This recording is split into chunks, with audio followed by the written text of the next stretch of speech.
All right, I made it through those 11 boxes, and if you watched any of them, you know that it was a slog. There were a lot of really, really bad records in there. There were some good ones, but overall, the bulk of them were just absolute garbage. I took about 6 boxes out of 11, so the majority of them straight to the thrift store, and they were so bad that probably only about 10% actually made it to the racks, and the rest they were selling them in bundles of 10 for $1 or so. So there were some really, really bad records. But there were a few good ones too. And in this video, I'd like to kind of go through a few of the ones that I found and some of the ones that were close to good, including this one. This first one is Ted Taylor, Blues and Soul. It's a 1965 bluesy record from a Texas-based artist.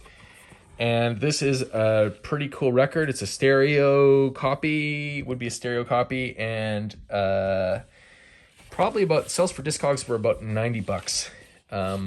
However, if you look at actually what's in there, it's the SO Trinidad Steel Band.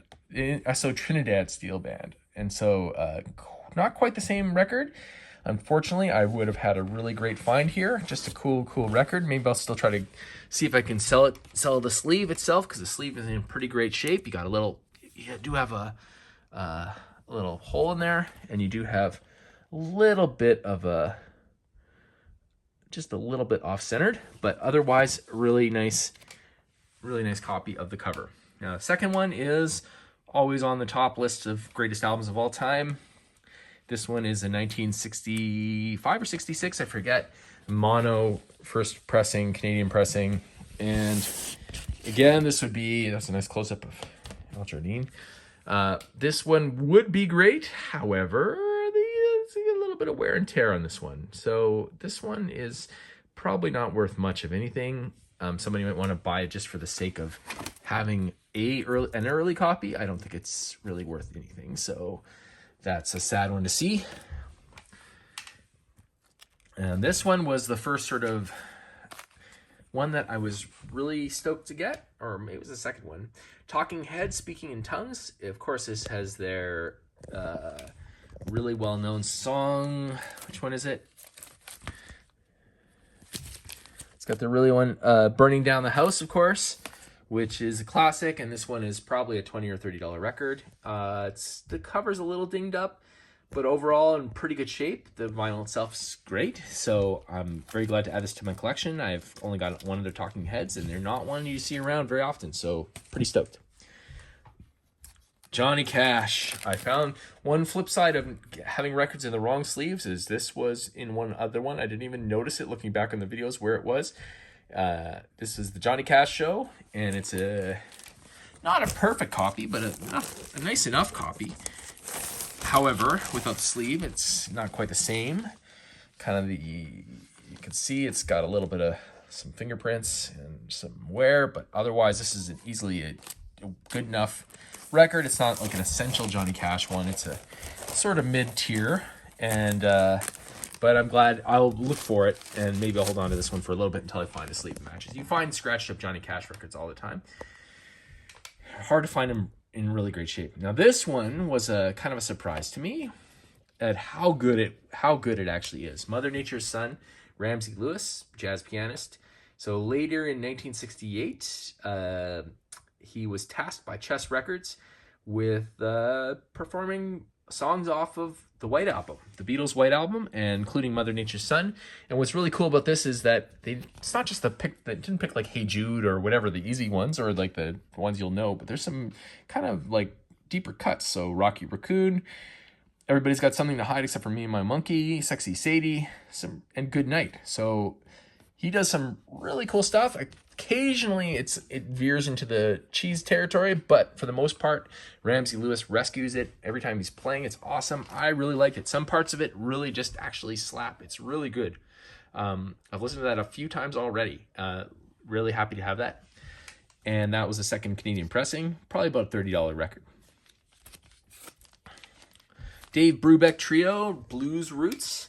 This one is like, it may be a good one. I'm actually curious to see what it's like. I'm going to give it a listen. And this is probably a $10 to $20 record. but cool to have. I'm glad to get it. And Thelonious Monk. This is apparently one of Monk's lesser records, but what an awesome looking cover. And this is a later recording where he recorded with, I think, a symphony. So it's a little bit of a different style than like some of the other Monk records that are sort of the classics that are just him and very piano centered. This one is got a lot more going on. Very curious to hear it. Again, another late 60s.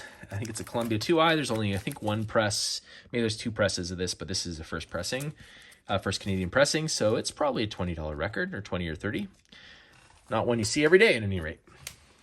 Then we've got Miles Davis, the Ladies of Kilimanjaro. This one is a cool record. I just saw it in the record store for $25. However, and this is a first Canadian pressing, 2i, Columbia 2i. So it is, it's got some wear, a little bit of wear, but not too bad. It's definitely playable. Haven't cleaned it up yet, but I will try to clean it up and see how it sounds. So that one I'm glad to have, though. I wouldn't otherwise have it. And Ornette Coleman, this one I was very stoked to get, because this is supposedly one of his best. It is sort of one of the first free jazz records, early 70s. Really got an excellent retrospective review on Pitchfork recently. Really cool, and probably a $30-40 record. Glad to get it. Another first Canadian pressing, more Columbia 2i. This one, unlike the Miles Davis, is pretty much perfect. So that was an excellent find. Very happy. And Clockwork Orange. I didn't really think too much of this one. I was like, I couldn't really remember the soundtrack for this movie. I haven't watched it for probably 20 years, but music plays prominently in that. It's like essential. And what is cool about the music in this one is it's sort of electronic versions of classical music. There's a little bit of experimentation. Wendy Carlos was the synthesizer artist and reclusive genius who was behind this soundtrack. And I mean, it's probably a $15 record, but it's in absolutely fantastic shape and just absolutely perfect. And but I'm curious to actually give it a listen and let it sort of sink in. Very cool to get this one. It's just a cool cover and just a cool record, and it's got some history behind it. So pretty stoked. I was excited initially, but now I'm even more happy about it. This next one was curious to me, and doing a little reading up on it. This one is Dick Hyman's early Moog records. This one is called The Age of Electronicus. It's got Obla-Di Obla-Da, Blackbird, and an experimental song called Columbo. This one is pretty collectible. It's probably could sell it for $50. This is a $50 record. You don't see it in great shape, or don't see it very often. It's first Canadian pressing, gatefold, nice copy, and yeah, I might actually see where this goes.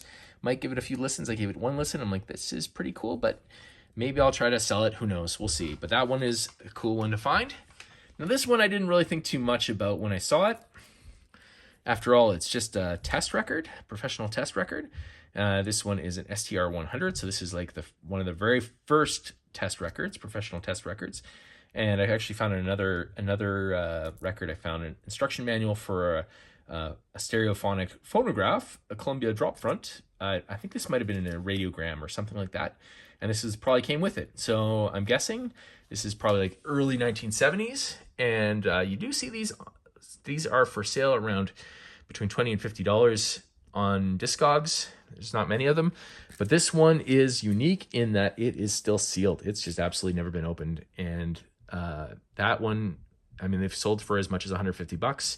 This would probably be up there. I mean, it's probably not like high seller. It's not Pink Floyd Dark Side of the Moon first run, but still a cool record to have. And we'll see what happens of it. If I can sell that one, it's worth the whole thing, all 11 boxes. And this one is save Jimmy Fair for the last. This one is like very unassuming country record from a Northern Canadian, Northern Ontario DJ turned country singer. And I didn't really think too much. You see these kinds of things in dollar bins all the time. And but this one is actually got some serious production value. It was recorded in Nashville with a guy named Jimmy Skinner, who was a well-known country bluegrass artist from the 50s and 60s. And this one is Jimmy Fair finally got his chance. He went down to Nashville, recorded an album, put out, and this is probably what he put out went to his friends and family, and put out a couple of singles that didn't go anywhere, but it actually is really, really good. In fact, and it's extremely rare. There's only been a couple copies have sold on Discogs for between 30 and 50 bucks. And this one is just absolutely perfect. And I'm just going to even actually play just a little tiny bit of it just to give you a hint of what it's like. And here we go. Step right up. Come on in. If you'd like to take the grand tour of a lonely house that once was home, sweet home. Now, you may not be a big country fan, but that was some pretty great old school country, well produced.